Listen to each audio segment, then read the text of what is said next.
11:59 at Radio Free America, and this is Uncle Sam with music and the truth until dawn. Right now, I got a few words for some of our brothers and sisters in the occupied zone. The chair is against the wall. The chair is against the wall. John has a long mustache. John has a long mustache.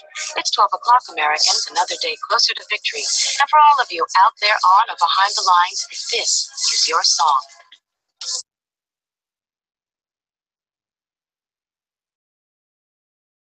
Hi, everybody, and welcome to the Daily Gun Show.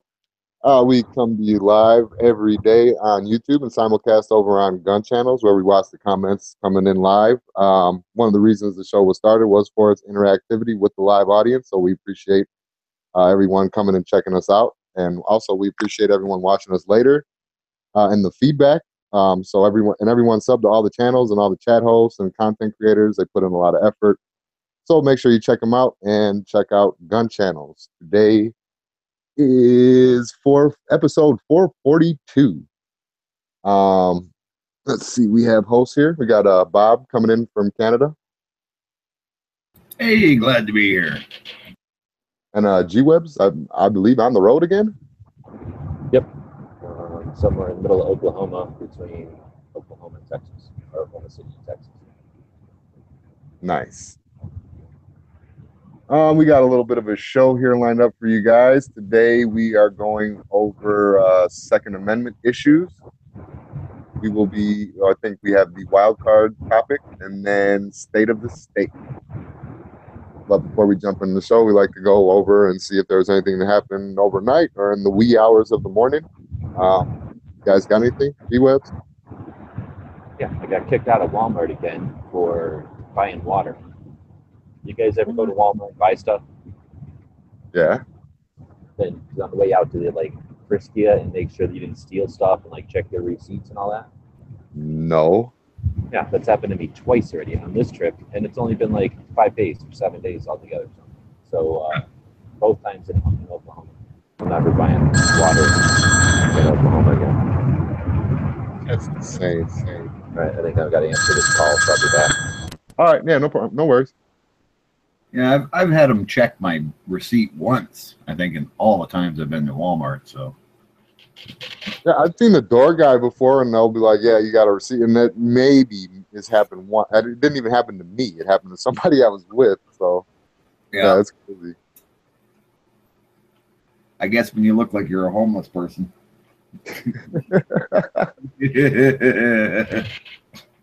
Oh man. Gee, I wasn't here to hear that. What I missed. We were just talking about Walmart checking receipts. Jimmy said he's never had it happen to himself. But I've had it happen. I don't think you have had it? Yeah, once I checked my receipt. What state was it in? Oh, it's here in Manitoba. Oh, I didn't think you had criminals in Canada. Yeah. Oh, all right.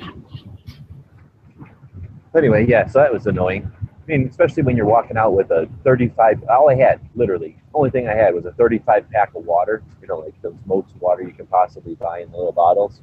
Like how many, I don't know, who even steals water? Like vagrants, right? Homeless people maybe? Like people that need water? Who the hell's going to steal water? So then, if they're going to steal water, you're going to steal like a bottle of water in your pocket or something. You're not going to lug out 35 freaking things of water. What are you going to do with that? That just makes no sense to me.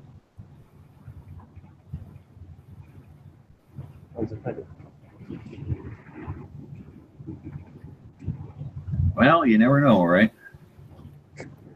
Maybe they're profiling. That's what I'm saying. I don't think I look like a water bandit. The water $4 worth of water, like really hemorrhaging that like killed in Walmart. Like, uh-oh, we got to cut down on this water theft. We can't afford to lose those $4. Anyway, so that's all I have. Yeah, I got nothing. Yeah, there was. All right, let's get into the show then. So, what is our first topic today? Today we are getting into Second Amendment issues, which is blank. Are you sure? I thought we had this stuff in there. So let's just go to next week. So there's one I put in there. I thought we had it this week. That probably did. Next week, using gun control as a scapegoat for lack of better medical care, and then in quotes, suicides. Yeah, so I was watching a post. I forget who reposted it, but somebody reposted Colion Noir's post. I don't know if it's from Twitter or Facebook or what, but I saw it on Instagram, and it was basic to that effect: that when is the left going to acknowledge their using gun control as a scapegoat for their inability to focus on the real issues of suicide and whatever. I think he prefaced it with an overwhelming majority of firearms deaths are suicides, and those are mostly in the big cities.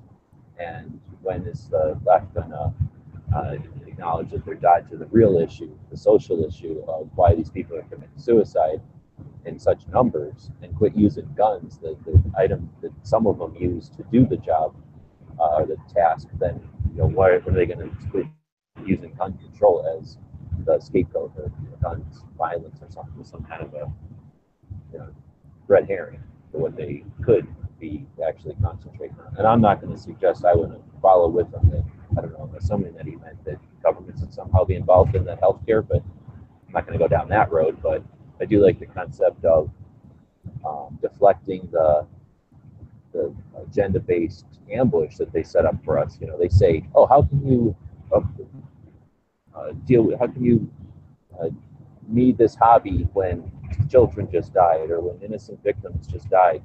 How can you pick a hobby over life?" That's they do that at a specific point, in a specific time frame, so that they make us have to defend the violence, basically. So instead of having to address that, you can bring it to them and say, when are you going to address the mental health issue here that you keep suggesting has something to do with the tool? So I don't know, I thought we could dig into that sometime. Well, yeah, I mean, it's stuff that doesn't kind of fit in with their narrative. They're trying to do the whole gun violence thing, and then as many numbers as they can get, which obviously would be the suicides, especially if that being at a high rate already. They're going to just take it. 66% of all deaths with a firearm. Every single death in the country that's recorded with a firearm, 66% of them are suicide. So, yeah, when you take that number off the total, it seems like a lot less than they're right now. They're leveraging 66,000, which is the most number I've ever seen, and that includes all the deaths, right? That's still not that big a number as far as 350 million people in terms of percentage or whatever. But yet, they act like that's imminent, somehow the brink of some sort of chaos. And if they chop that number in half, it should be a significant, or more than half, 60%, then it should be a significant blow to their position. So I see what you're saying, that if they acknowledge that, don't count those, then it's not helping them with their fear. If you just take Detroit and Chicago out of the mix, America looks like it's a very safe country as far as gun crime goes. Yeah. Then we get to be safer than all those like little white neighborhoods up in Northern Europe that they always compare us to. Yeah, that's exactly right.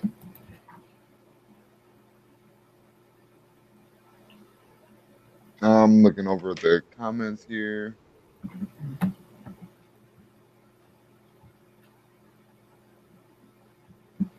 Yeah, nothing. Nothing pertaining to that. Yeah, guns do not commit crimes. Broken down camper.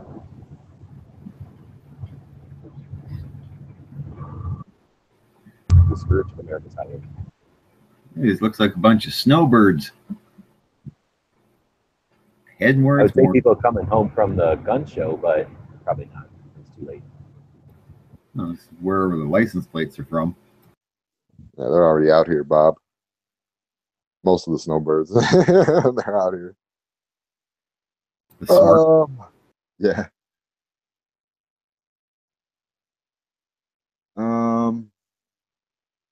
Yeah.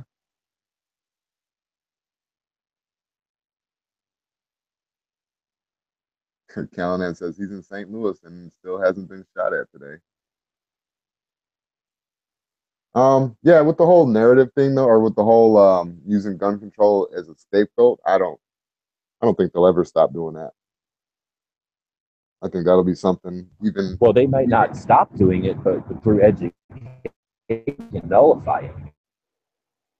Yeah, but see, that's the thing though too, is when they're presented with logic, a lot of people on that side, I don't want to keep saying they, like there's an ominous they out there, but I mean, every time that the antis are presented with a logical argument, they always come back. I don't care about the antis though. The antis are hardened people who have an agenda and aren't going to move from their position. So why attempt it? I mean, there should always be some attempt, but a very small percentage of our overall resources should ever go to trying to get the diehards to change their position.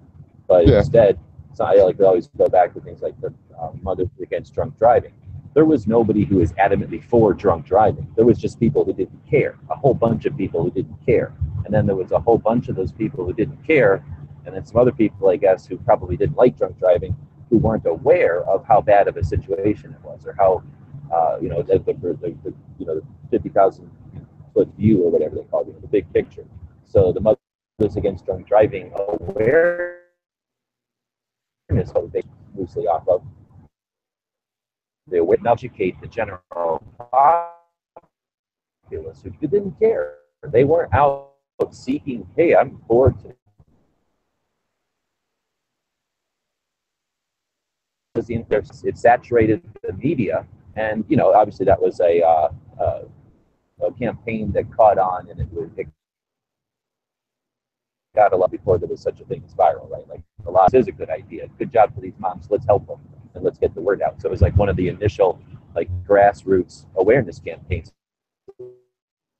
At least ones that drivers still exist. People get arrested every day for drunk driving. Something that people don't drive drunk, right? So the campaign didn't stop that, but it certainly made a whole bunch of people aware of it.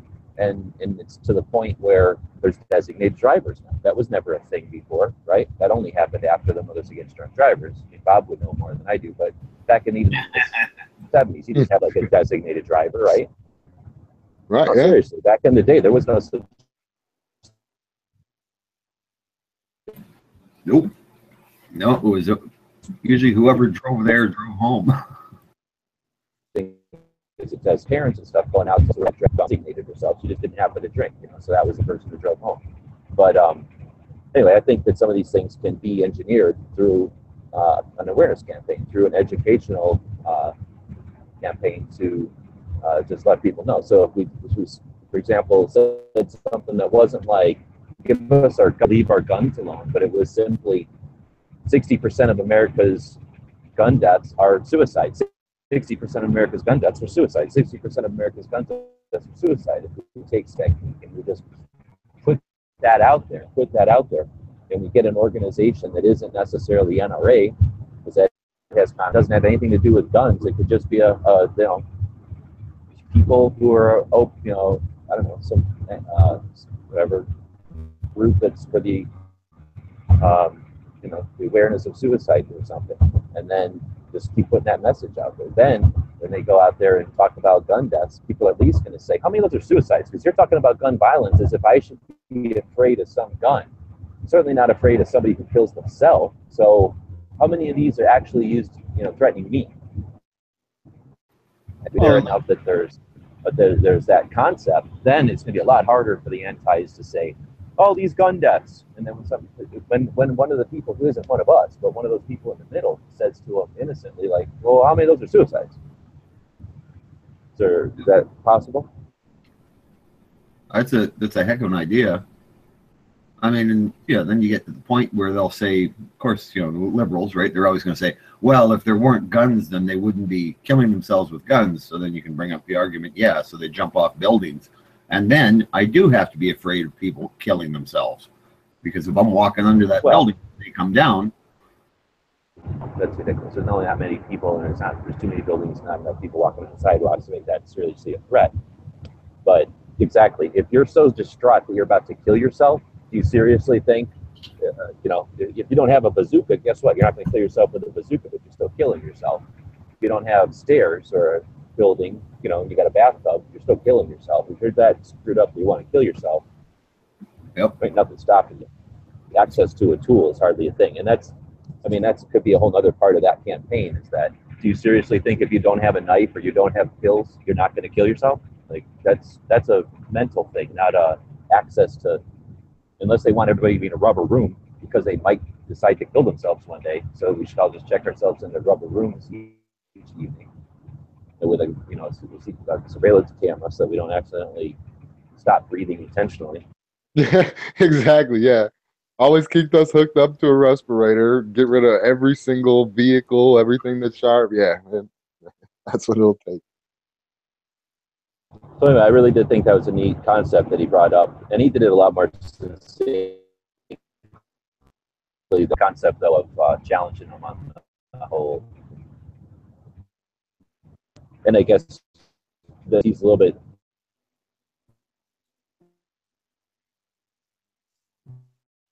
similar, but I think, at least the way I read it, he's sort of suggesting to him, like, hey, you're desperately looking for government control of our lives, right? Like, you desperately want government control of your lives. You're getting all this resistance from these darn gun nuts who, cling to their guns and whatnot.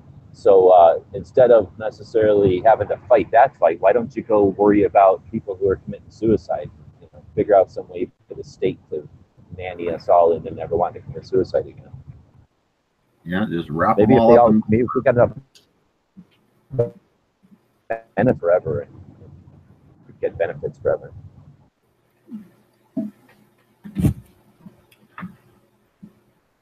That's a good point.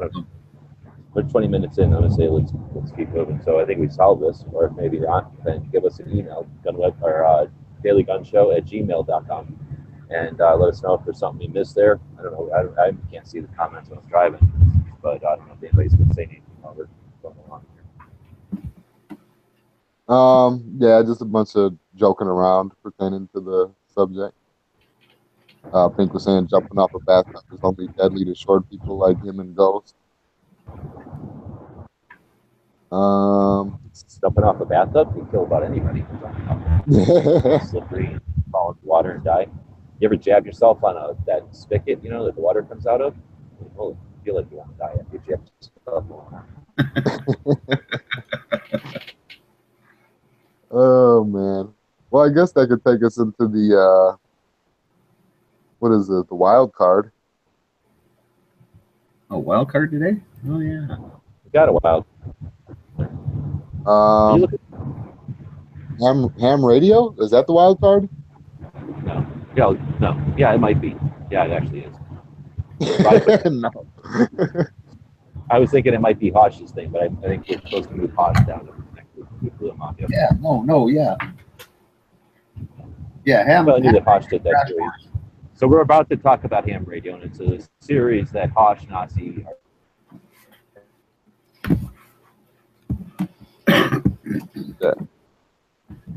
But before we do that, we usually like.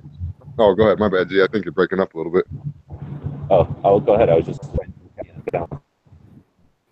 Oh.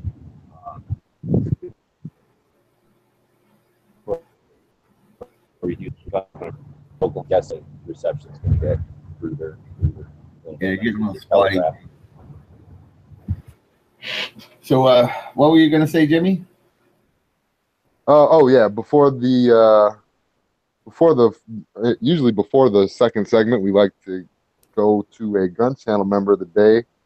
Today we are going over to the Patreon here and focusing on Military Arms Channel.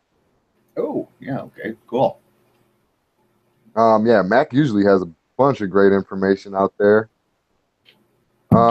I like his videos; they're interesting. And then he's obviously, as of late, we've all seen the recent stuff that's going on. He's a big 2A supporter and not afraid to speak out his mind, even when he's with people that don't fully agree with him, I guess. So I like him. Never met him, but seems like a good guy. Am I coming in okay? I'm on top of the hill now. Yeah, we're talking about Mac. I hear you guys fine. But I think because I'm going up and down hills, I'll probably go in and out of the reception, probably. But yeah, Mac is also, we're talking about Patreon supporters. Pretty much every other day, we'll go back and forth between members over on Gun Channels and our Patreon, the people that we support on Patreon. And I put Mac in there because everybody knows the Military Arms Channel is, I'm sure. But Mac is one of the larger gun channels over there, and I really do think Patreon, that platform, as a social media platform / crowdfunding income source for content creators, has a lot of potential. And Mac is one of the presences over there, a large presence over there, who's contributing to their overall profit, the Patreon platform itself. And I think that it's kudos to Mac for putting himself over there. There's lots of options for him. He's large enough that he could go somewhere that he doesn't need to be collaborating with other creators, but he does. He decides to go over there for that reason, because his participation over there is adding to that, or adding to that collective amount of, or I guess percentage of firearms related presence over there. So I think that's great. And obviously he makes a lot of videos and stuff. He's been doing for a while. He's legit. He's a Marine. So I guess we're friends. I've known him for a while. I mean, that plenty of times.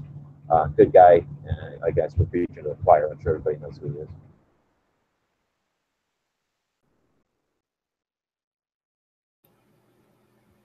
Yeah, Max. Bob doesn't have anything good to say about him, so I guess we'll keep on. I actually do. I watched his videos for years. I really like the kind of stuff he puts out, and I don't know that I've met him. I don't think I have. I think I miss him all the time at SHOT Show, but looking forward to actually shaking his hand one of these days. He doesn't go to SHOT Show very long. If he does go, because he hates SHOT Show, he makes a good point about how much he hates SHOT Show, which I don't agree with him on. In fact, I adamantly disagree with him on that particular thing. Probably others too, but yeah, he probably won't meet him at SHOT Show unless I can get him to go to the 2A Summit. In which case, I think you'll be sitting in that room for a good part of the time, right? So there's a chance you'll be in there, as well as everybody else. That's where we'll have the beer, right? Okay, yeah. Nope, there's no drinking in the 2A Summit. We've already said that. Plus, Mac doesn't drink if he watches Champion. He's not a drinker.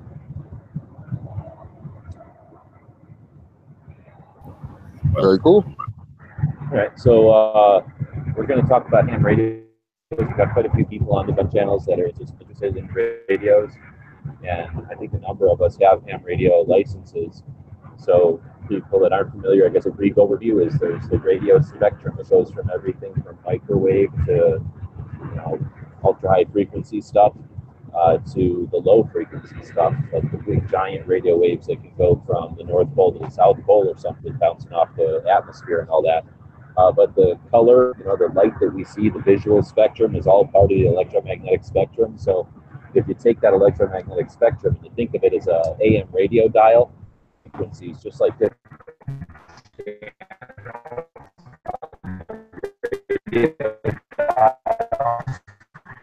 And some of them, another channel or another frequency set would be like the police bands that they use for their police radios. And these frequency bands that they use are all picked because of their characteristics. Some are short term, short distance, like our Bluetooth and our Wi-Fi's and stuff like that, which don't propagate long distance very well at all. So that makes them ideal for something like a Bluetooth device that you really don't want it to confuse other Bluetooth devices. Then you've got things that can go incredibly long distances, and those have applications for talking to spacecraft or airplanes or space telescopes and stuff like that. So we've got this big spectrum, and like I say, it's divided into various areas. There's some gaps in there from what at some point the government came along and said we're going to control who's using what, so that there's not chaos out there. And when they did that, there was some gaps in places where there was radio frequency spectrums where just no one was using them at the time, and they were open. So in order to regulate who's out there fiddling around out there, they created the ham radio, the amateur radio license concept. And it's basically just a test you take, you study for, and you take it. And there's 3 different levels to it, so as deep as you want. You can either kind of get an introduction to it, you can get a little bit more involved, and then you can get really geeked out into it and take the various levels. And what they'll give you is access to more and more of those empty bands. So as a ham radio operator, you get a lot of advantages. You get to use a lot of the bands that other people technically aren't legally able to use, but more importantly, you get access to things like emergency services and just hobbyists, people that play with radios. And there's a lot of structure there, and there's a lot of history to it. So it's a lot of fun. And there's some practical use to it, of course. Using a radio doesn't require an infrastructure like an internet or a telephone, which requires lines and satellites and some kind of company running the show.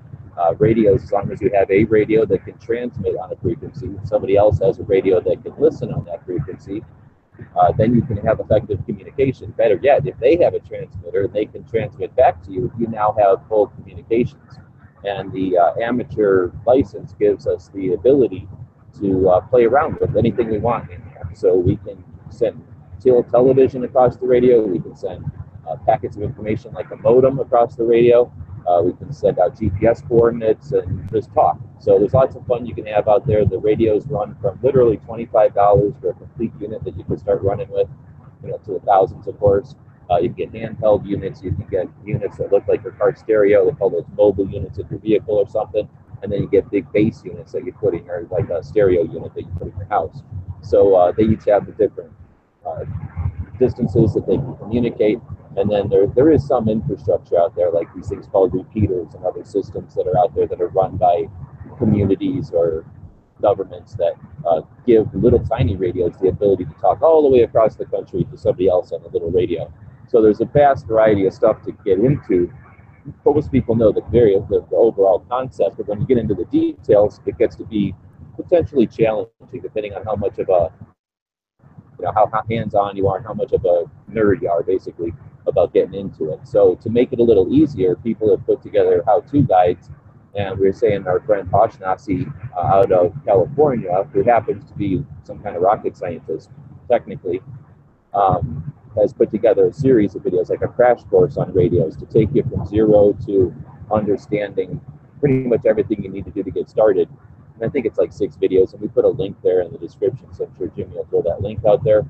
And I think that's pretty much all we were going to talk about. But because we have so many people on gun channels, I wanted to throw that out there, that if you are interested in getting into it, I think someone's going to put together a ham radio channel so that we can start getting together on some sort of regular basis to get people united, or together at least, figure out who's got their licenses already, who's interested in getting theirs, and we're all going to help the people who are interested to follow through and get their licenses. And then once we've got a little network of people who have radios and are licensed, then we'll start playing around with doing gun channels, like off the internet and on the the sound waves. So we'll start doing some networks with radios. And that way, I guess, ultimately, if something happens like an EMP or Cuba invades and our internet goes down, we've at least attempted to create a little network of ourselves, 2A activists, people that are interested in preparing and resisting, to be able to communicate even without any infrastructure that we have.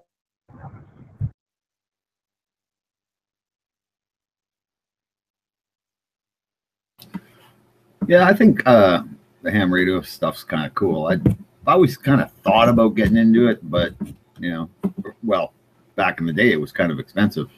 Now it's gotten real cheap because those old handhelds. Expensive, and the worst part about back in the day, like when I was in high school even, you had to learn Morse code, and you had to be fairly proficient with it. You had to be able to do Morse code at a certain rate, like however many words in a minute or something. And right. That was super challenging for everybody. That's why I never got it, because I barely got to where I could decipher Morse code really, really slow and written down, let alone like. So they don't do that anymore. You don't have to do any of that. You just have to know there's 90 questions, and they'll ask you 30 of them. So you can either do it like bulk memorization, where you just literally go through the 90 questions, which are published each year. So it's like, it's not really an open book test, but they give you all the questions and answers ahead of time. So you literally could just study all 90 questions until you know them all, and then go take the test and get 100. Or what I did is I used an app, and as soon as I started getting like 99, 90s, 98s on the practice test, in other words, I knew like 90% of the answers, then I just went and took the test real quick, and I got like a 90. So since the questions exist, there's only 90 of them, there's no trick questions or anything. You just have to have a brain enough to be able to remember 90 things. And some of them are so obvious. Like, if it's an emergency, can you use a radio? I mean, it's obvious, yes. That's not a hard one to remember. there's a couple in there that are like, with a such and such, blah, blah, blah, what size antenna do you use? And honestly, since there's only 90 questions, those like maybe 16 of them are weird like that. You can just kind of memorize those, or just let those get wrong, and you're still gonna, you can lose no effort. It usually takes people that really just are interested in getting it, or maybe you have to get it for a job or something, like a month, maybe like a couple of weeks worth of memorizing. It's really basic stuff. So the hurdles that we used to have are gone. Now you pay like I think $5 or $10, and you get like a 5-year permit or license. So the cost is really negligible now too. I think if the test costs anything, it's pretty cheap too. And it's really just to thank the guys or rent the place. Like for me, I went to a school cafeteria in the evening, and the ham club like sets up there once a month, and they just do the test there in the school auditorium or whatever. And I think you pay $25 or something. It's like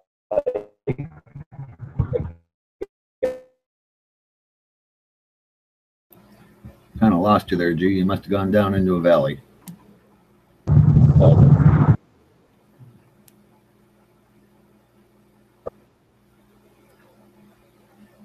All right.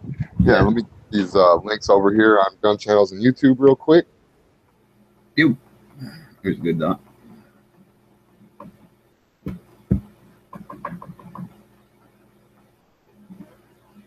Meanwhile, I'll entertain with some vocal stylings of. No, I wouldn't. I wouldn't put you people through that. Do some stomping Tom Connors.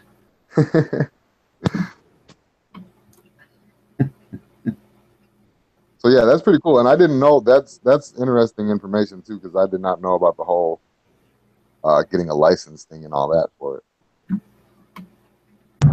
In Hosh's videos, am I coming through okay now? Yeah. In his videos, he'll go through everything from the licensing to, I think, general, to then some of the basics about radios. And again, there's lots of radios out there, and you can go used, you can go inexpensive, and then you can go nuts. And there's lots and lots of radio people out there. I'd say there's probably as many damn radio people as there is gun people, so it's a fairly large segment.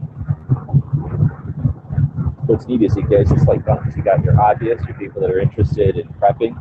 You've got your experts, people in the field, in the industry who, just like it so much that they also are hobbyists in the industry.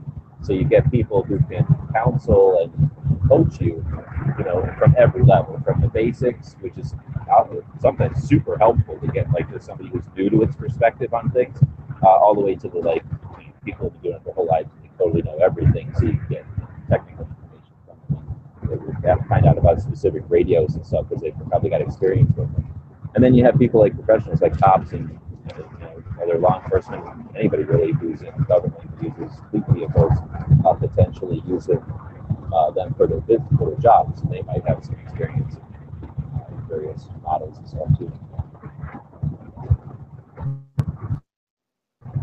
So I'm kind of looking forward to that. It would be another aspect of the tutor as well. We can start hooking up with people via radio. This is a project, and it's just a way to get ready again in case there's ever a situation with the actual infrastructure out there. I've heard too that there's some kind of program you can get for your computer, so you can actually have it's almost like a really crude internet through shortwave radio. Oh yeah, I don't think it's even crude anymore. You can definitely do texting and messaging and send pictures, give an email, everything you could do on internet, before broadband, and then even some broadband stuff because they can do television. Yeah, see, that would be kind of a cool alternative. But yeah, I mean, it doesn't have everything already, figured out and sliced and buttered for us, but there's a certain fun and satisfaction in slicing and buttering stuff yourself sometimes. Yep. Yeah, I think that'd be kind of neat. But yeah, one more hobby I'll have to put on a shelf for getting to eventually. Yeah, it seems pretty interesting, tinkering with that kind of stuff. Yeah. I wonder. I'll just wrap it up then with my experience with it. Is I started out nerding out on it when I was a kid because I thought they were neat or whatever, and I really wanted to be in the military and law enforcement and stuff. So I figured it was useful to know that stuff. And I got way more into it than any actual patrol cop would ever do. They basically get given the radio, kind of a brief rundown on it, and then except for the day-to-day stuff, they don't really care about all the nuts and bolts. So, you know, I was just a kid back then, so I got sort of into it, and I couldn't afford anything. Like Bob said, everything was super expensive back in the day. Radios were $500-$600 back in the day, and that's a lot of money back then. So it was unobtainable. Even the used stuff was really, really old and crude and huge. So even if you had something used, it was too massive to really carry around or anything. So there's just limited abilities. But anyway, whenever I started getting into the YouTube and hanging out with Hosh and USN ER Doc, those guys got really into ham, and then a couple other guys on YouTube joined in, and I figured, I'll go ahead and join the club here and draw my license. So it's not something that you have to devote a good portion of your life to. You spend, like I say, maybe a month studying for the test, and then once you've got the test, you're done. You don't have to worry about it anymore as far as the nerd part.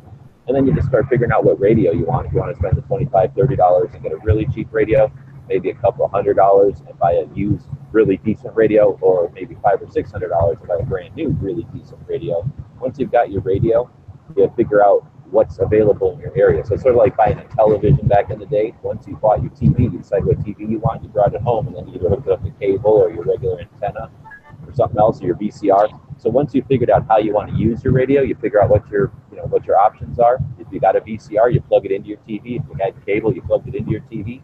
And then you're done. You don't ever play with your TV again, right? You just use the remote control and watch TV. So it's the same kind of thing. Once you buy your radio, you figure out what you got in the area. Maybe you've got an emergency thing like search and rescue. In Arizona, we have search and rescue, right? Maybe you've got police vans you can monitor or something. Maybe you've got, I don't know, like TV. Sometimes the live TV feeds and stuff. The remotes will have, they'll use radios to communicate with the stands that go out with the masks, and kind of like our little TV stations, some on location. You can sometimes listen to the behind the scenes there, which is interesting. You can listen to like cabbies and other people like vehicles that have radios. So you can just monitor like a scanner, or like I say, the search and rescue stuff, or maybe you just want to talk to people if you live out on a ranch or something. So whatever it is that you're going to end up using the thing for, you just sort of set it all up, and then you're done. You don't have to nerd out anymore. So as far as like, I know a lot of people think of it as like, oh, these people geek out, talk about nerd stuff all the time.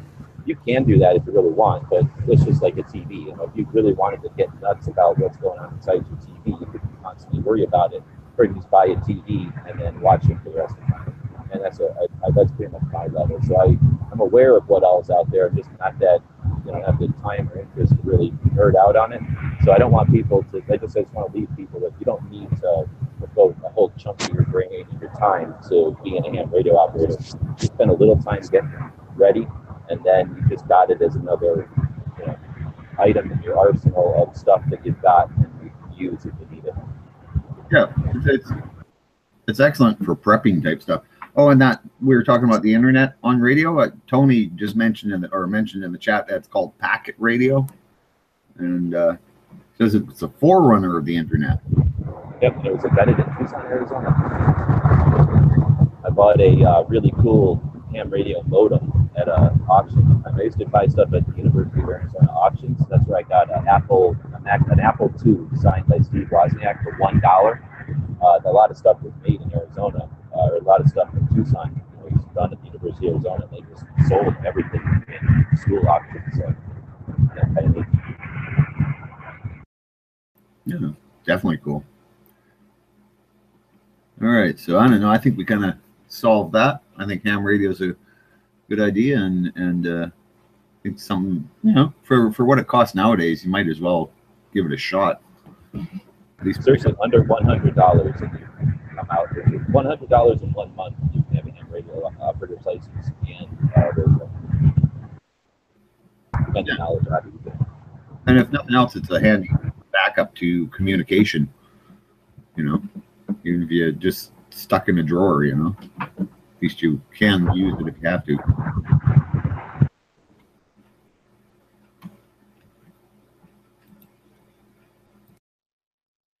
right. Well, we've got segments that we do each day. We do a gun shop each day. We do a gun today.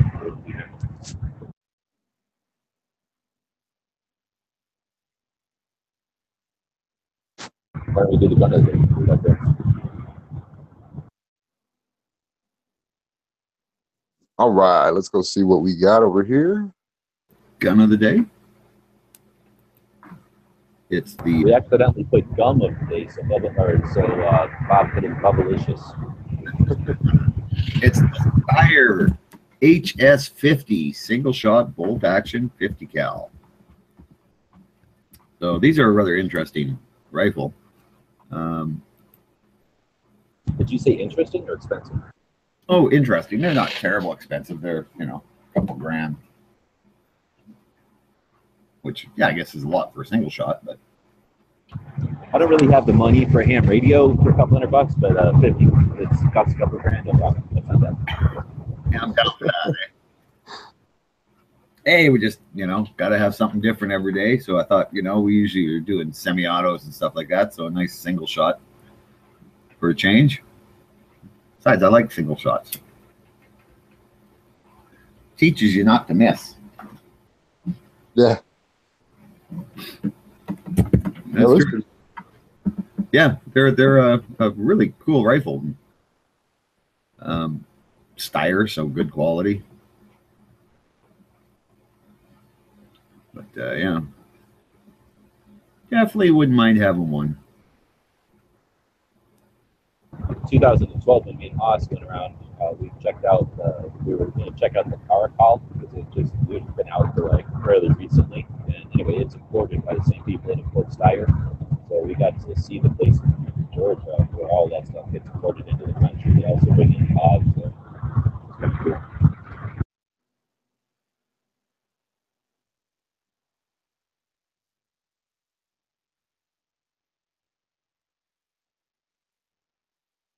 Very cool. I want to see the picture of the girl holding it again. Oh, yeah. That's bigger. If she put that thing on the ground, it's about as tall as her. Yeah, And- you got to love that muzzle brake. And it looks to be thicker. Like it's crazy. Looks like Arizona, kind of. Yeah. No, it's got too many trees for Arizona. It could be Utah or something. Yeah.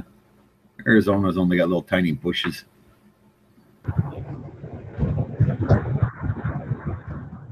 No trees in Arizona.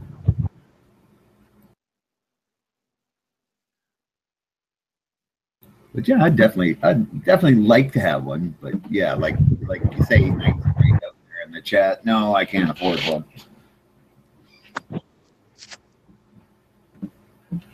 Cool. So that's our gun of the day. The only thing that I don't like about single shots, though, is that they don't do this.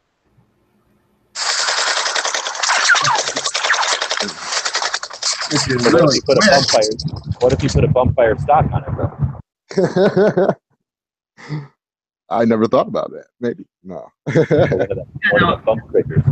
Wouldn't a bump fire be legal on a single shot then? Yeah.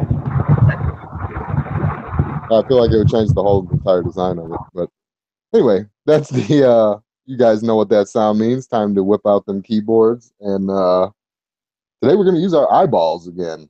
Another little picture, guess that gun.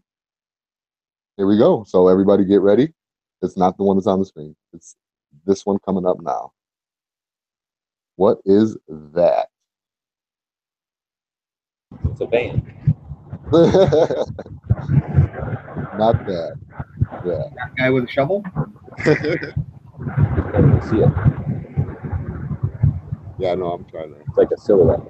It's definitely a flintlock. Oh, we got somebody saying wall gun.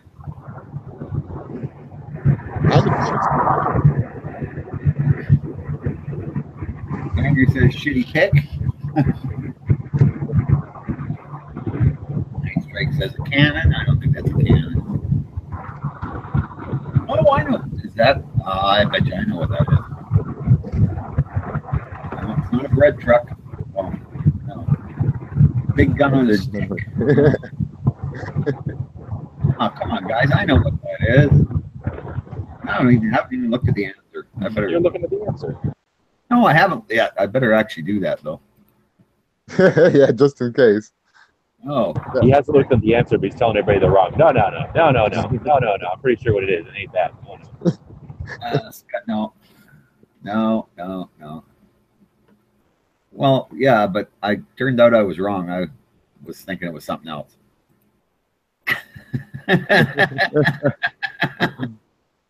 Oh man. Well, the important part, was anybody right yet? No. Negative. Look at the background. Clinton, Oklahoma. Yeah. No, nobody's getting it. I don't know. I'll give them one more clue. One clue. Clinton, Oklahoma. Here's a little trivia. Clinton, Oklahoma is exit 69. Israeli something gun? No. That's not Canadian. Well, it could be Canadian made. Nope. It's not a weather vane. Think 15th century, guys. 15th century. Also, look at where it is. Come on. Look at the set and setting. The background. Look at where it is. I know what it is. Look at these. Look at the entire. Oh, scars. You can see everything needed to know what this is by seeing this picture. Jimmy, Excellent picture. are you watching the Gun Channels chat? I don't know if you want to give it to either Scars or Angry. I'm doing. I'll do Castle Gun. I'll do the Grave Gun. Yeah, Scars. I'll give it to Scars. Yeah. Yes, I will give it to Scars. So the answer was a cemetery gun, also known as set guns, defined as a gun that is set to fire on any intruder that encounters the wire that sets it off. Have been around since at least the 15th century. It's simple. Take a loaded and primed firearm, plant it securely in a desired area, attach string, spring, or wire for a hapless intruder to trip over. The result was a cheap and effective camp defense against bears and wolves. They could be armed to left active for as long as the powder stayed dry. These old set guns evolved with purpose-built cemetery guns by 1700. There you go. It's kind of a neat thing, too. I was at the Wanamaker show last time, and I saw one of those on one of the tables, and it was weird. I couldn't figure out what it was. It looked like a cannon. It was kind of like a cannon. It's like a flintlock, big giant flintlock, so it's kind of like a cannon. So, and it had that tripwire thing. So I was like, what the hell is this? And I don't know if I even asked the guy. I just took a picture of it and kept going. Then we went to the museum, and they had one over at the J.M. Davis Museum. It's like, oh, okay, now I know what it is. So the deal is, I guess, I think at some point people were robbing graves, and I think it was because someplace they were. Was this for back when they were still doing medical stuff and they needed cadavers for students or something? Yeah, I think it was that. Yeah, they needed cadavers. They couldn't get them, so people would steal them. Yeah, people would steal them, and people were getting sick of having their relatives stolen from graveyards. I guess graveyards are probably sick of seeing people stolen from them, so they would set these things up at cemeteries so that if you snuck in the middle of the night, you got shot right away. Yeah. And now it's illegal to set up traps to kill you for some reason. So can't have lethal traps anymore. So they're pretty much illegal, I guess. Think though, with all the zombies coming out and about nowadays, wouldn't it be good to have your cemetery ringed with these things? You know. Just have them pointed at the graves? Yeah. No, you have to have a headshot. How are you going to aim this thing at a headshot? You need some kind of robot. I don't know. You could just have enough of them shooting. You know how if you take a cell phone and you hold it up to a bunch of people, it'll start putting circles in all their faces. Take that technology, hook it up to a trap gun, and then that way it shoots at their head. Oh, that's a good idea. That would work. Just saying. Turn that little circle into a crosshair.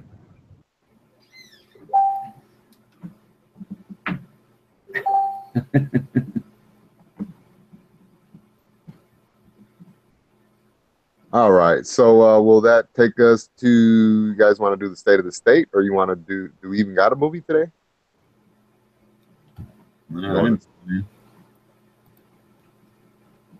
Nope. No movie. Hooray. Okay, we missed a movie today. Let's do state of the state, Jimmy. Well, I'm in Oklahoma. Is there any Oklahoma movies? Why don't we do Audrey Murphy? Wasn't he born here? I don't know. Yeah. some reason I think Audrey Murphy was born in Oklahoma.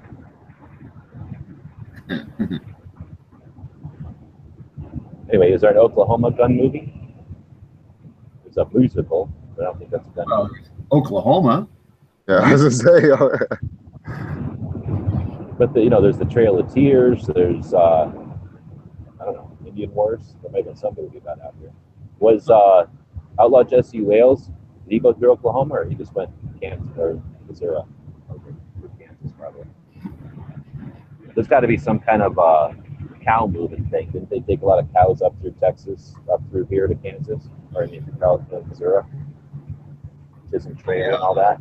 I'm sure lots of cattle drive movies went through Oklahoma, but That's kind of neat. I could have put the camera on. I just saw a whole, like, you know how normally you drive down the road and see a bunch of cows? I saw a whole herd of horses out there. Mm-hmm. So I got a bunch of Oklahoma movies here.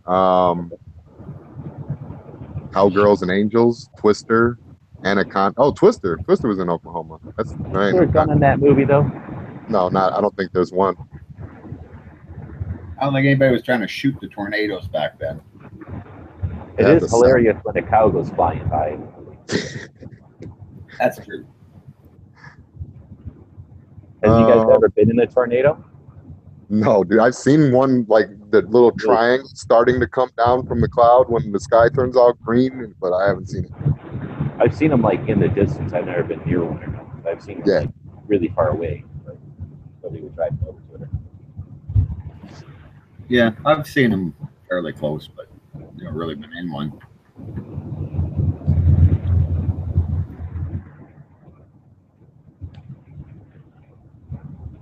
So, why don't we just let it go and see if somebody can come up with a gun-related Oklahoma movie, or if Gene Autry or if Audrey Murphy was actually born here or not, and then do something else. What about history of the day? We missed yesterday was Sturm Ruger. No, Sandy Sturm. So there's Sturm Ruger, right? Did we talk about that yesterday? No. So Sandy Sturm, some like Sturm Ruger, right? Sandy Sturm, I think, died yesterday. He was either born or died yesterday. I forget, but I think we missed that one. And then Connery was telling me that yesterday was also, I think it was yesterday, I'm kind of losing track of time on the road, but I think it was yesterday was also the date that the AK-47 was accepted by the commies. So he invented it on a different day.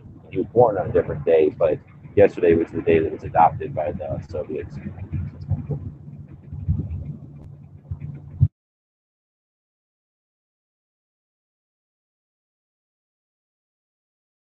very cool. Yeah. So,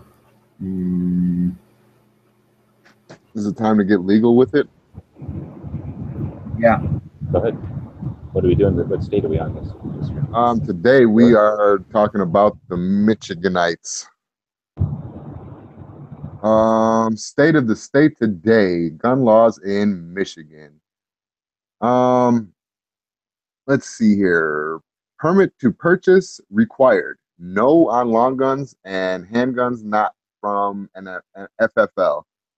Permit required for purchase from an individual if purchaser does not have a CPL or an FFL and the transaction is not processed through an FFL dealer. Firearm registration, no long guns, yes on handguns. Handgun sales are required to be registered to local law enforcement. Owner license required, no on both. Carry permit required, no on long guns, yes on handguns. The relevant statutes are MCL 28.452B. Michigan is a shall issue state for concealed carry. Open carry permitted, yes and yes for long guns and handguns. Open carry is permitted, carry in vehicle requires a license. State preemption, local restrictions, yes and yes. City or charter township may restrict the discharge of firearms. See statute MCL 123.1104. Assault weapon law, no on either. Magazine capacity restrictions, no. NFA restricted, no. Short barrel shotguns, short barrel rifles, automatic weapons, AOWs, and silenced silencers, suppressors are allowed if in compliance with federal law. Background checks required for private sale. No on long guns, but yes on handguns. A person acquiring a handgun must have either a handgun purchase license or a license to carry a concealed handgun.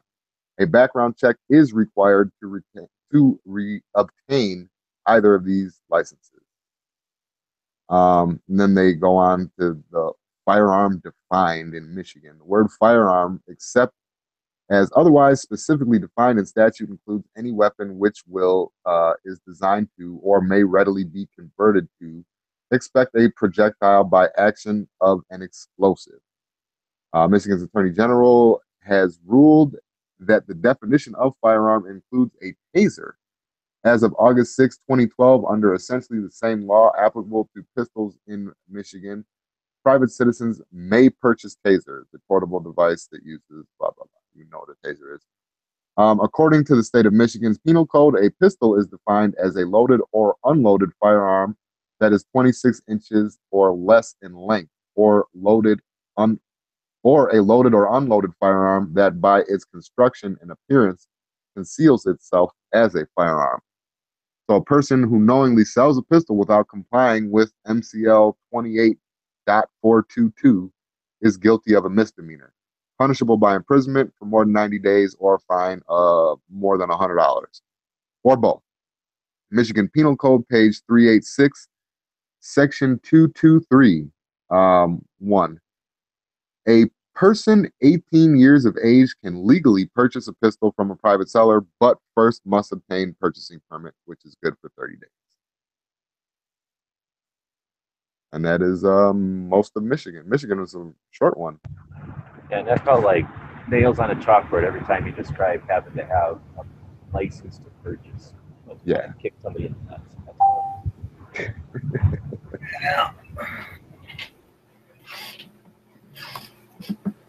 Yeah, they're rough, but they're not at all the worst that I've seen. No, but that's massive infringement just for no reason. There's nothing that's going to solve or do or justify or nothing. It's just the fact that it exists for a whole entire state. Right.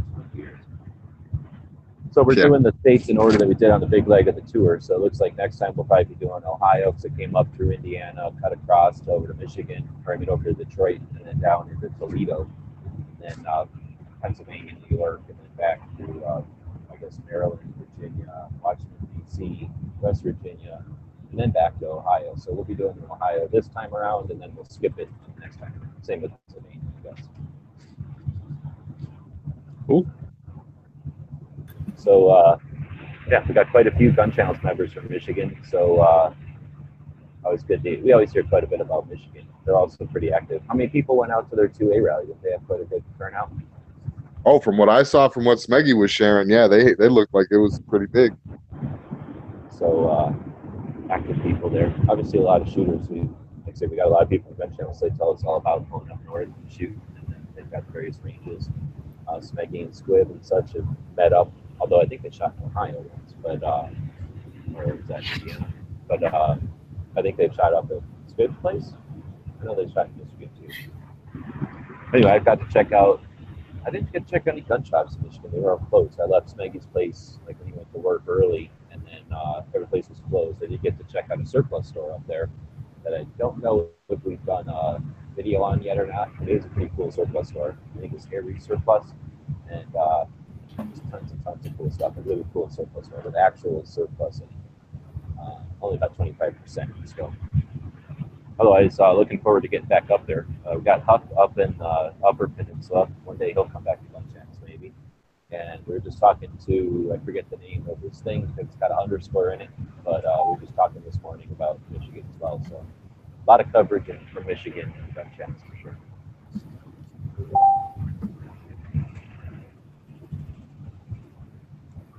Did anybody come up with Oklahoma movie? The only one I really see is Cycle Camp said, how about Oklahoma the musical? It have guns in it. I don't care. It's a music. We're a dude show. Yeah, and I'm not seeing nothing. We should just get the movie today anyway. We're running a little over an hour, so. Yeah, Bob's got a big appointment, so I guess we gotta get going. So, yeah, Hey. take the movie and cram it. Busy Bob. Yeah, busy Bob.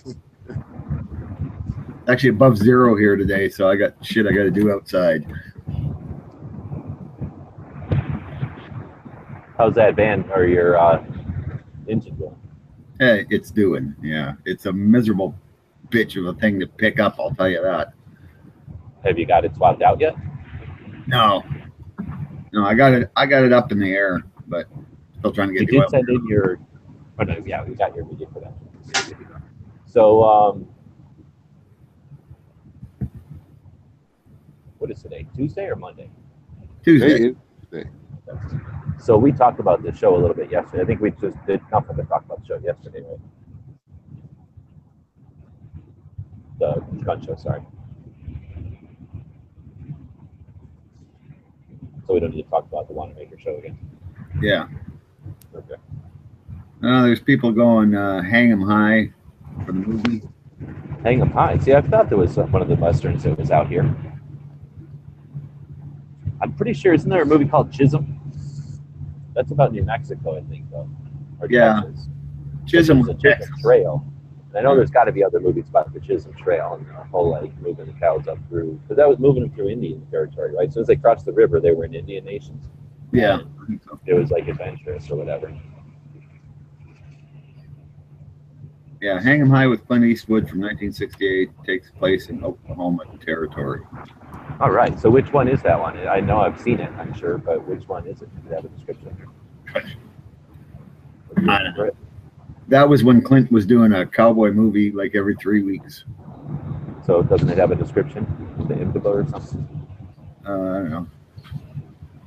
Not today, for you're not getting your movie. You're not gonna be able to get him to do a movie. Try it in 6 weeks.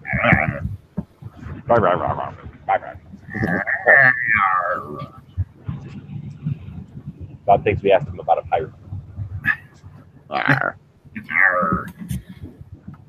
All right, well, so I guess that's the show. It's Tuesday, so it's a big day on gun channels. You've got usually after this show, Pants or Pawnery will start up a lobby. Thank you for doing that, guys.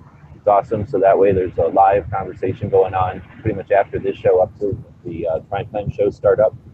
Moon does Gun News Network in the afternoons, and that's a project where he goes through on a brief live chat and talks about a specific news article or something. I'm pretty sure the concept there is that if you're doing some sort of a project online and you'd like to use or reference his insight, then you can point to his stuff or you can play it on your show. And thanks for doing that, Moon. That's a pretty cool concept because not everybody can listen to a full hour show, right? Some people have trouble listening to even 3 or 4 minutes at a time. So taking a news article like that and archiving them, I think, is a real service, because then we can go back and look at those things. Of course, we record them when they're fresh and we know what's going on, but sometimes we want to think back and say what happened 6 or even a year ago, 6 months or a year ago. Now we'll have opportunity to see some of our thoughts back then, in the future. So anyway, Moon does his show, then it's Tuesday, so Andalusia Armory, I think, is the next one up. Gun shop out of Andalusia, Alabama, and those guys shut down their shop a little bit early and talk shop. It's kind of cool to see some insight of a bunch of gun shop guys chatting about what's going on. Then you've got, I think, Hit or Miss is after that. You got Rick, Pick Gunner 81, doing his show. And Ellis does a show on Tuesday. Yeah, Ellis is on at 6, yeah. And then I'm missing Ghost does his Tactical Tuesday show as well. So, yeah, big day on gun channels. If you got to blow off something, probably want to blow off Hit or Miss. Yeah. No, just kidding. So, that's Usually awesome. So, Tuesday is a good day. Gives you plenty to watch live, or if you want, you can listen to that stuff the next day. Be sure to like those channels when you watch them. Liking them on gun channels keeps it, the system there working, but liking them on the other platforms helps encourage them, that particular show to be recommended to more listeners. So remember that we are half of the equation is audience. When those people are out there doing those shows, they're half of it. They're sending the information out. We're the other half receiving that information. So if you want to say thanks, you can leave a tip course. But if you want to do something additionally, or without the financial part, share, like, subscribe, join their channels, leave comments on their videos, not just while they're live, but after the fact. All of those things add up, and when the robot brains that figure out what people want to see have to do their calculations, that's some of the stuff they take into effect. So remember that you have that power, and use it not only on the shows you like and the shows you don't like, but just know that you have some interaction, that you have some influence on what gets distributed out there on the web. So take that. If you just let a bunch of other people do that, then you got no idea what's going to be recommended out there. I think that's it. Bob likes to say quotes at the end. Yeah, we could do that. So let's see here. Who's our quote by today? Oh, that would be by Theodore Roosevelt. He is an excellent president. Yeah, I love his whole modus operandi. Speak softly and carry a big stick. But anyway, before we get to the quote here, I want to just remind everybody, please like, share, subscribe. If you can, support us on Patreon. So let's get to our quote and wrap this puppy up. Some men can live up to their loftiest ideals without ever going higher than a basement. Theodore Roosevelt. That's quite true, especially of politicians. Thanks everybody for watching and listening, and we'll see you guys tomorrow. The guys and gals of gunwebsites.com encourage you to take a CCW class every year, practice at least once a month, and carry every day. Thanks for watching gunwebsites.com.